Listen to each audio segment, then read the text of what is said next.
Funky Politics. Funky Politics Show. Funky Politics. Funky Politics. Funky Politics. Funky Politics, powered by MLGW, Memphis Light Gas and Water.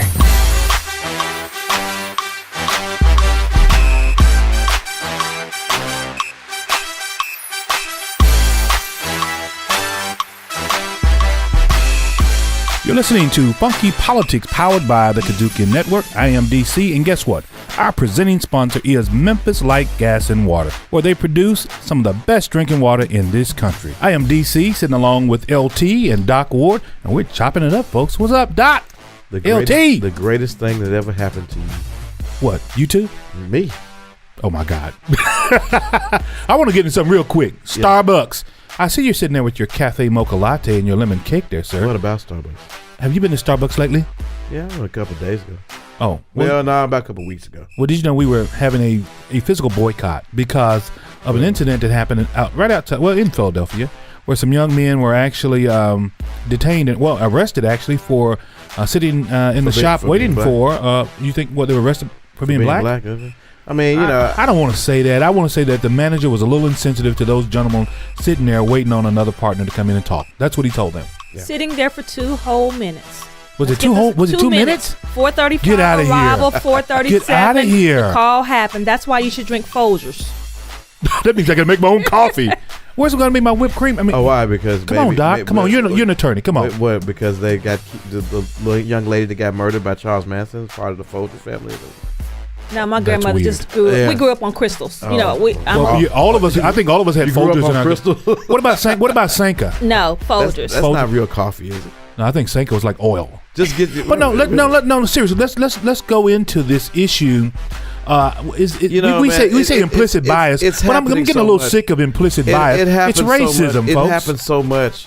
It happens so much across the nation. Yeah. All the time. That when I heard it, I didn't feel any kind of way about it. I just was basically numb, because this is the thing we've been dealing with pretty much forever. Yeah, forever. And until I'm just gonna say, until non-African Americans begin to acknowledge that there is a disparity in treatment of people that are not white, and that disparity is in the negative for non-white people, we're gonna always have these recurrences. Wow. It's going to have to be some truth serum, and some education amongst the non-African American people. But speaking of education, period. Yeah. On today's show, we have got one of the finest presidents of a college or university in the country, and that's Dr. Logan Hampton of the Lane College, or as some people would call the Lane University. He's in a special class. Only 105 such black college presidents you have. Wow. Product of Arkansas. Never forget that. You had to do that. I have to. Hey, folks. We have to represent. We got to represent with Dr. Logan Hampton right here on Funky Politics, powered by the KUDZUKIAN Network.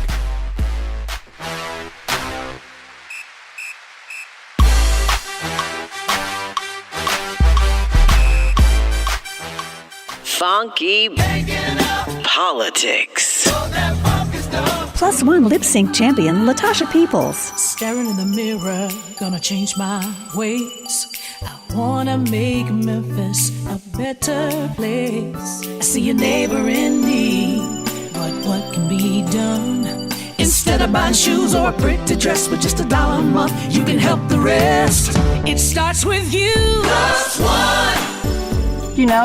Giving back through Plus One will make a difference for families in crisis. It starts with you. Plus one. Grandma's message couldn't have been any clearer. If you want to change Memphis, look in the mirror. It starts with you. Plus one. I remember when we got help from Plus One. And now we're helping others. Hey, Memphis, you can make a change. You too can make a difference. Artivism. Artivism features conversations with artists, creatives, and citizens working at the intersection of art and social activism. And I'm Linda Steele, your host. I'm a grant maker, change maker, social venture capitalist, and I invest in individuals and projects that use the arts as a vehicle for social change. Artivism on the KUDZUKIAN Network. KUDZUKIAN! Hey, this is Logan Hampton, and you're listening to Funky Politics, powered by the KUDZUKIAN Network. Just deliver,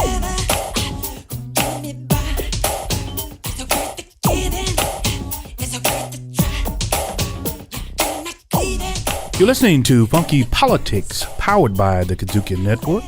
I got DC sitting right here in this chair along with my very good friends, LT from Stuttgart. I like to say Stuttgart. I'm sorry. I love to hear you say it too. I know you.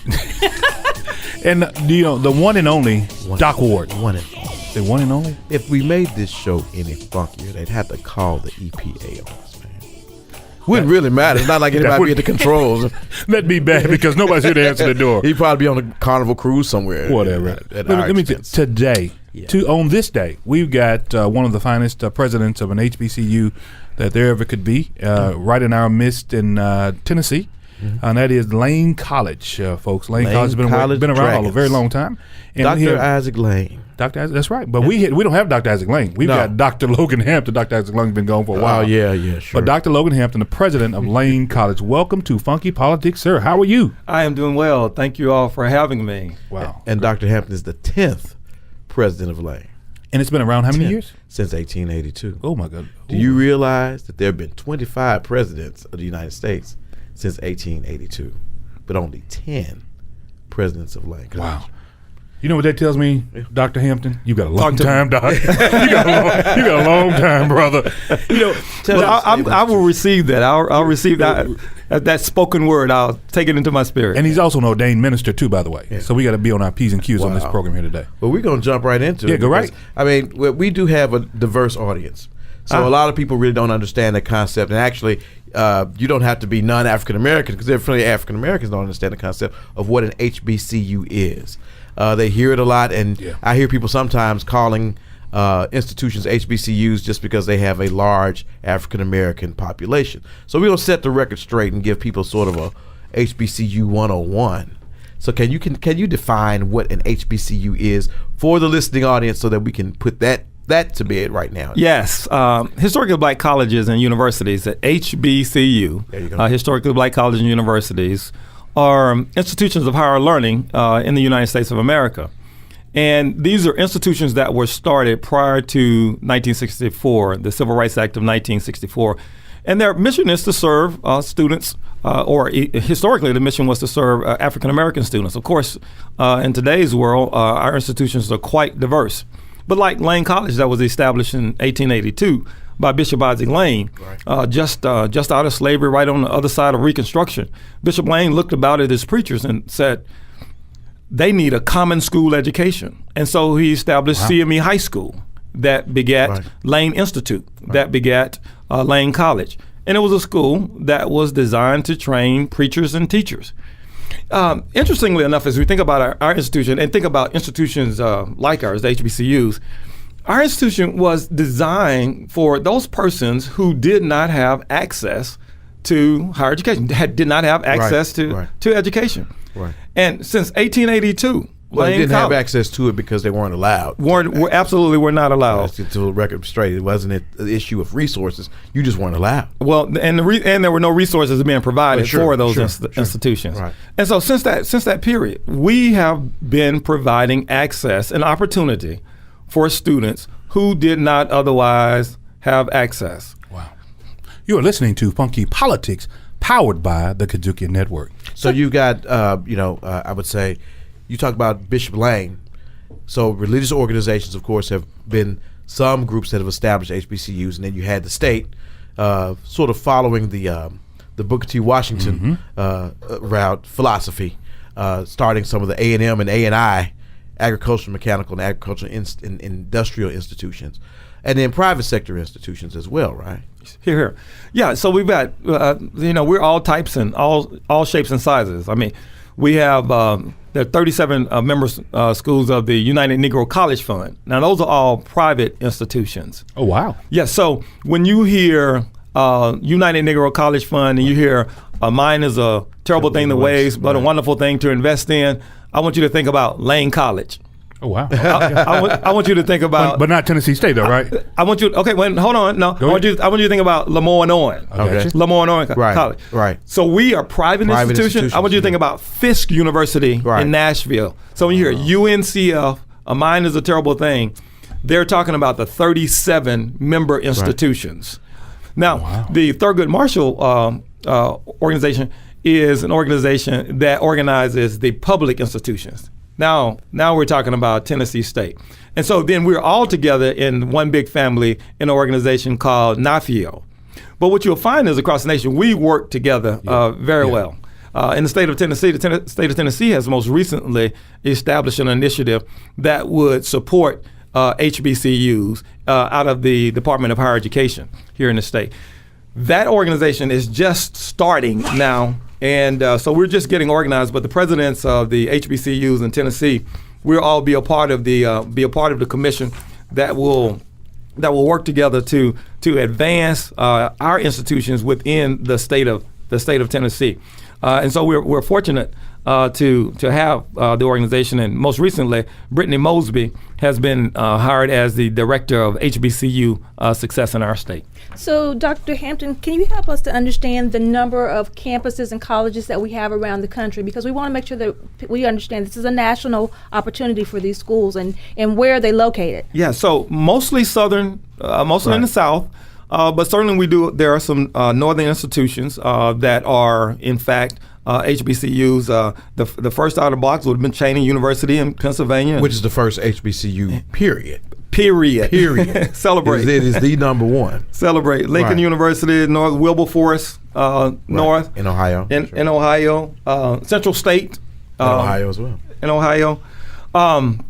So they're mostly southern institutions, but they're all across the country. We have about 100. I think it's 100, 101, 105. Okay, all right. I'll take your word for it. we try to do our homework here. That number seems to change sometimes in my mind. So right. I say in my mind, not nationally. It doesn't change. Like Sade said, it dives and it jumps and it ripples like the deepest oceans. Right. And let me follow up with that, Doc. So are the HBCUs fulfilling their mission that was originally intended? Oh, absolutely. Okay. One of the phrases I like to talk about is that HBCUs, we really punch above our weight.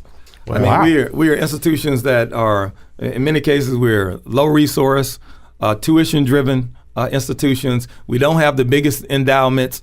We make up about 3% of the institutions of higher learning in the country. But if I might just share, we make up 3% of the institutions of education. But in any given year, we might produce 19% of the degrees in science and engineering. For African Americans. 33% of the African Americans who earn degrees in mathematics and statistics. Although we're just 3% of all institutions, more than a third of PhDs in STEMs earn their degrees at HBCUs. 12% of earned doctorates will have their undergraduate degrees from HBCU. So when we started to look at the metrics, I mean, we consistently punch above our weight. Wow. And there you have it, folks. They are punching above their weight. Yep, Davis whipping Goliath every day. Wow. You're listening to Funky Politics, powered by the KUDZUKIAN Network.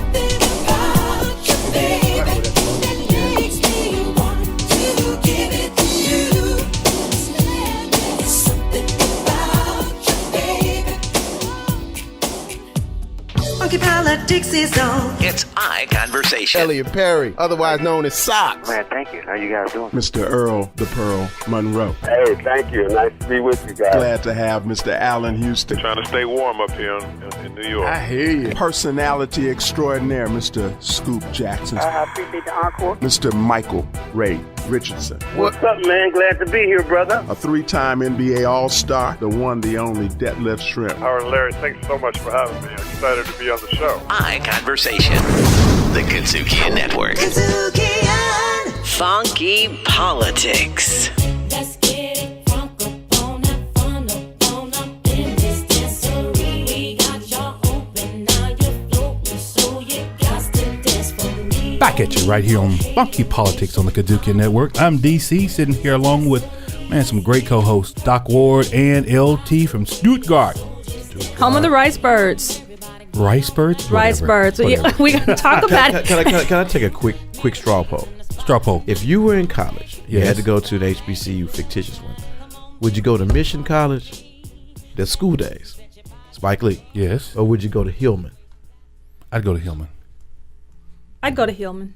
You gotta go to Hillman. That's why, folks. All of you are elitists. I go to Mission. I go to Mission. Hey, look, we're sitting here chopping it up with Dr. Logan Hampton, G5G, whatever. Dr. Logan Hampton, president of Lane College. He's joined us here, folks. We're rapping about the university. That's right. Speak it. University, because Lane University. Let's claim it right now. We're claiming it. We're touching a degree in Jesus, touching a degree and having a wonderful conversation. LT, I don't know.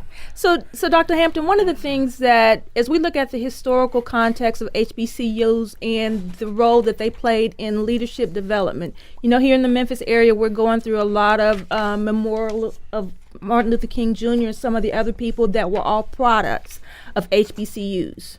And we're at this time now of social justice. So bringing this into today's context, what's the role of HBCU organizations in developing our student leadership, our next generation of leaders? Well, that's absolutely that. I mean, we are all mission-driven institutions. And so, it's about developing leaders, about educating students to sustain the democracy. And HBCUs have been on the forefront of the movement all across the country. And I'm here today, and I certainly could call the names of many other institutions from around the country and students who were involved in the sit-ins. But I'll speak selfishly about Lane College today. Lane College has a long and a historic involvement in civil rights.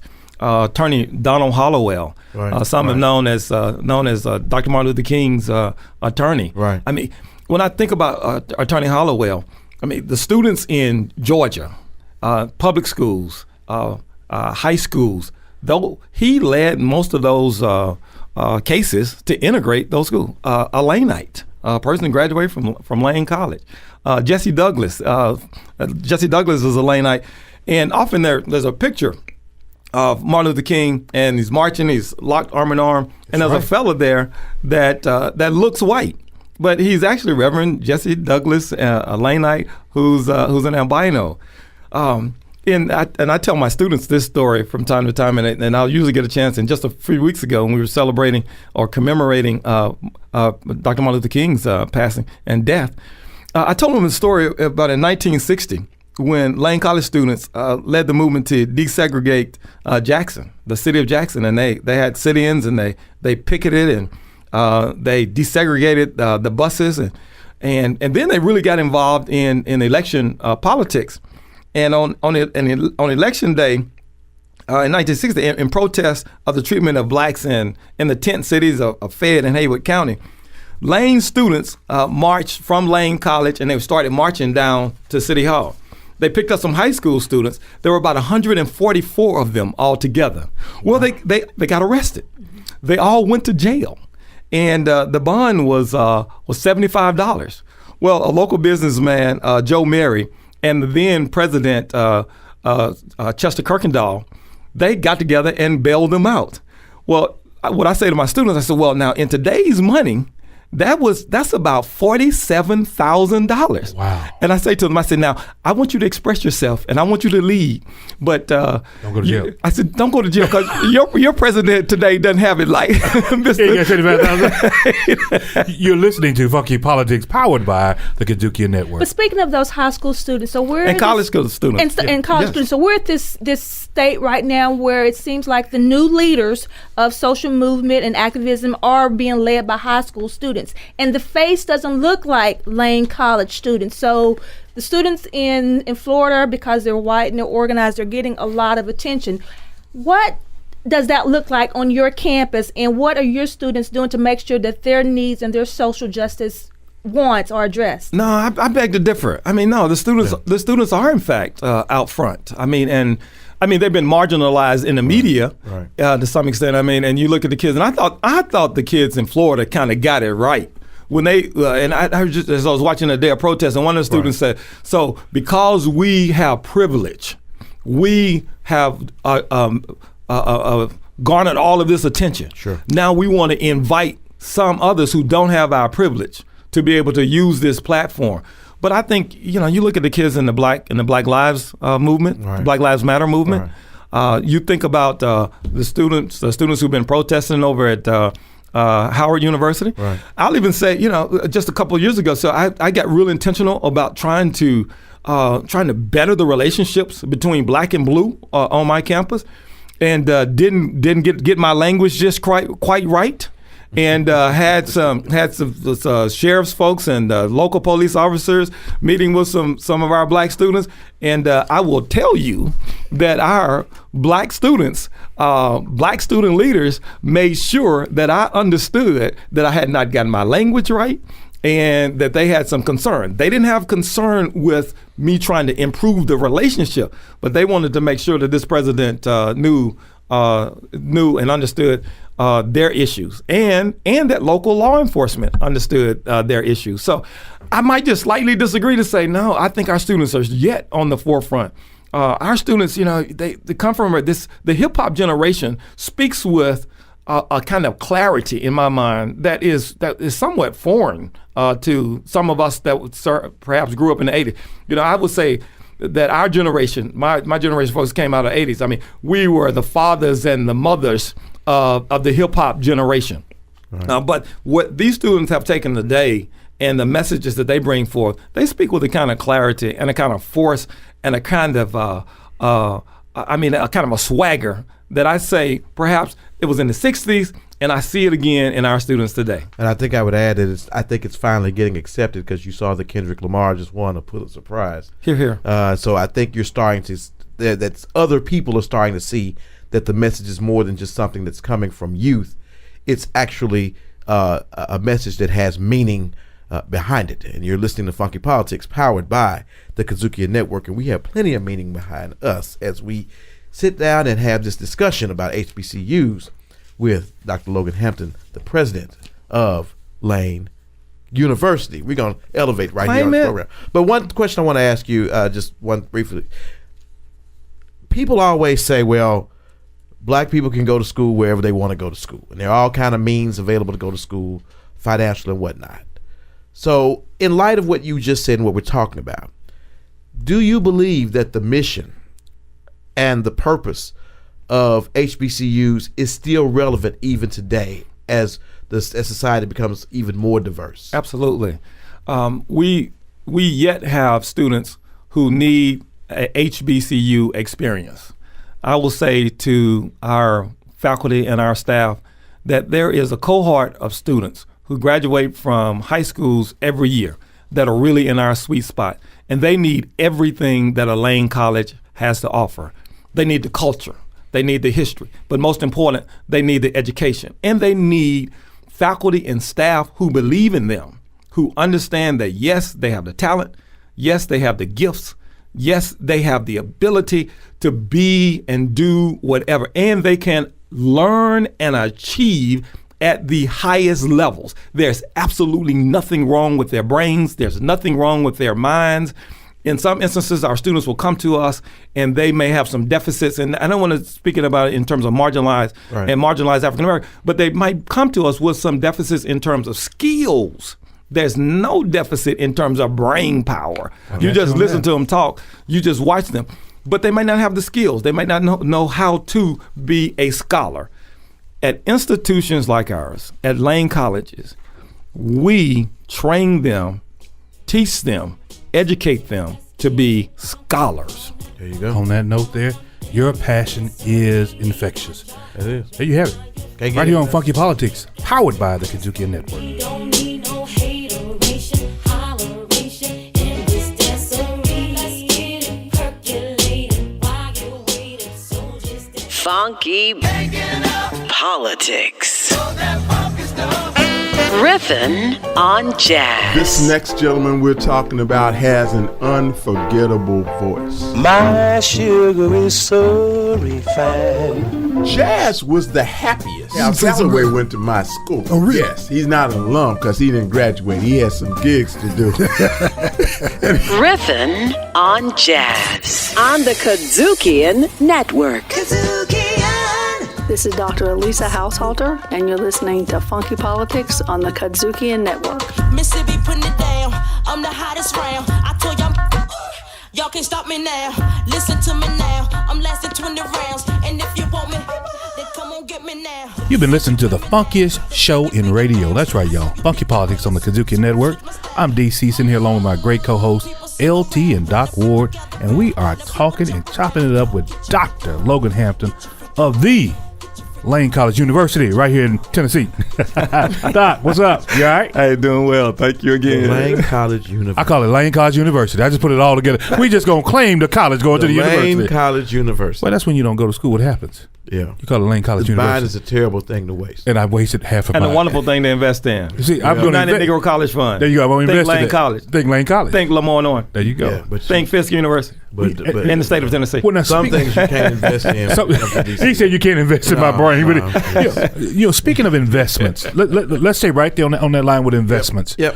Not long ago, you and other HBCU presidents had a visit with Coke 45. We call him Coke 45 on this show. You call him Coke 45. Well, I call him Coke 45 because he's a strong drink. But anyway, and you all had a visit with the president. I'm going to give him the honor that office deserves. And the president of the United States, the 45th president, Donald J. Trump.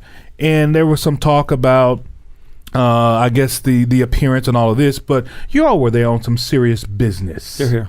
Some serious business. I don't want to take that away from the what you were there for. There were some folks that believed that it was just a show, but you were there in person. Can you share a little bit about what you think the Trump initiatives or what you all were there for, and how it's helped us at this point, and how it's helped HBCUs around the country? If it has helped. Yeah, Doc. Well, yeah. So we were there to advance the cause of higher education among in our sector, among HBCUs. We were there on the invitation of the President of the United States of America. Okay. And the President of the United States of America invited the historically black presidents to visit the White House. And you go. And so, yes, I mean, many of our institutions like Lane College will get a significant portion of our funding from the federal government. Right. Lane College, 90% of our students are on need-based federal financial aid. And so our interaction with the federal government is important. And so for that reason, I felt, like I think some other presidents felt, that we were duty bound to go to the White House. Now, we did feel, as the students might say, we felt some kind of way. When we get to the White House, and we've been told that the president can't meet with us, schedule would not allow it. And we get to the meeting and it takes you 2 hours to get checked into the White House. Sure it does. And so we're over Eisenhower, ready to start our meeting and to engage this conversation and to participate in this listening session with us speaking and with the White House and administration listening. Right. Well, Omarosa, in the way only Omarosa can do, goes to the podium and says, "Oh, I have a change in plan. The president wants to see you all, and he wants to see you all in the Oval." Wow. And so then they take us over to the Oval Office, and we go in and we take a picture, and we just kind of thought, is that what this day was all about? Right.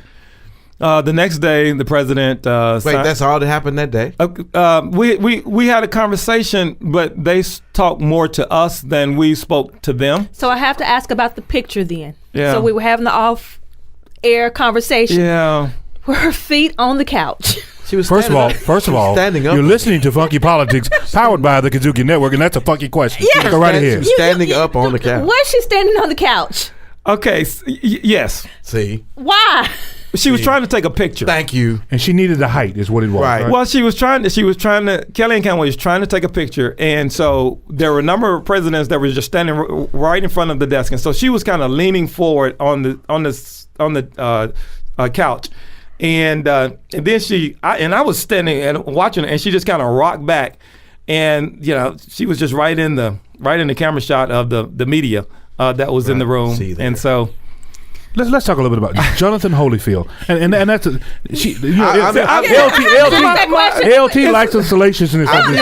She loves it. Can I talk about training? So can I just say the president did sign an executive order the next day. Okay. Yes, and so we and he did do some things that we asked him to do. The next day. Yeah, he moved the picture first day. Signed the one page order. Go ahead. He moved the White House initiative back into the executive session. He did do some. He said some right things, but we left there not feeling as good about our experience at the White House. We had a great day the next day at the on the Hill, having a real conversation about HBCUs. And I do think there have been some real benefits of having those conversations, participating in that HBCU fly-in, and what our legislators have done for us. And I'll say more about that. Let me ask you just one question. And we've talked about the omnibus, the bill that was passed, $1.5 trillion. Right. Let me ask: did they increase the Pell Grant? They didn't. I see you shaking your head. No, I'm shaking my head. Because that's what you all wanted, right? That's right. And the omnibus bill. If I can just be a little bit wonky, sure. And I'll try not to be too wonky. Away. Wonk. So the maximum Pell was in this omnibus, in the 2018 omnibus, was increased $175 to $6,095.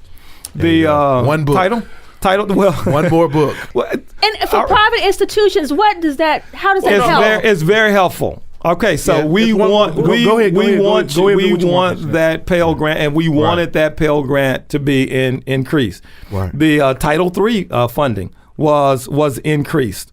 The title, and there's several aspects of Title III. Title III strengthening HBCU programs was increased $34.9 million. Title III strengthening historically black graduate institutions was increased $9 million. The predominantly black institution program was increased $1.4 million. HBCU capital finance program was increased. So in the omnibus bill, right, we feel really good about what took place in the omnibus bill. And I think it's really a tribute to what happens when you have the United Negro College Fund, you've got Thurgood Marshall, you've got NAFIO, and they're all working together.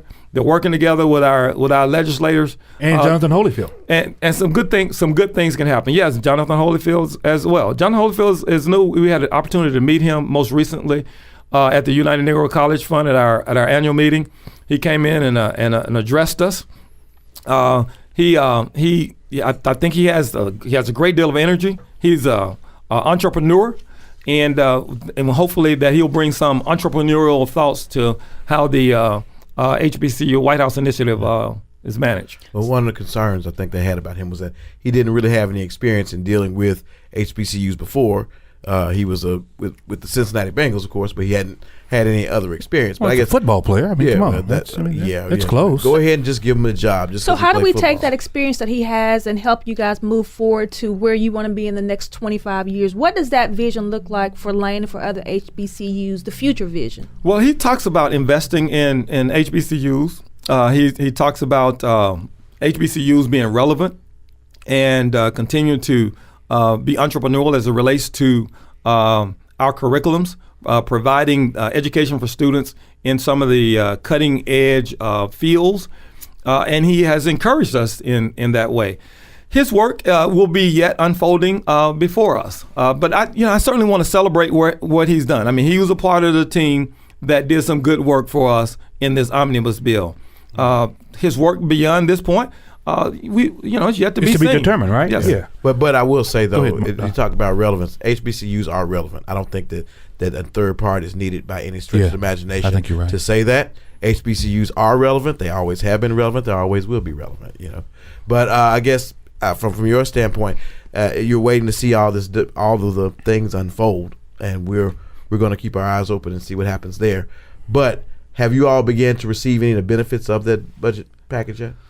Well, yes. I mean, and these are mostly going forward, but in the previous, we've got the summer Pell. Okay. You all remember that's that a plus. The summer Pell went away during the previous administration, right. And summer Pell has been back, and so we'll have students that will be benefiting from SEOG, the Supplemental Education Opportunity Grant, was on the was on the cutting block to be cut, and as it has been for years. And it was retained and increased, and that's a grant that is for the poorest of the poor students. Right. Wow. So you're really saying that under this administration, HBCUs going out. No, hold on. I'm not trying to draw a delineation here, but HBCUs have enjoyed some additional funding. Well, let's give credit where credit is. Yeah, or are you going to give the credit to the Congress? No, we're a year and a half in, and we are having some successes in terms of funding for our students and helping our students to afford higher education. But I think it all comes down to the fact that you all stood together as a unified front. And as long as HBCUs continue that stance as a unified front, then the opportunity will always be there for you to have unified success. So we're going to keep our eyes and ears open, and we're going to be doing something about it on this show too. But in the meantime, you're listening to Funky Politics, powered by the KUDZUKIAN Network, with our special guest, Dr. Logan Hampton, president of Lane College University. Speaking it. Speaking it to the good stuff.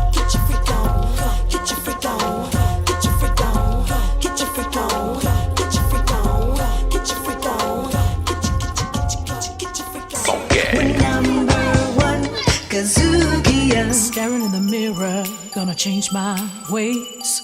I wanna make Memphis a better place. I see your neighbor in need, but what can be done? Instead of buying shoes or a pretty dress with just $1 a month, you can help the rest.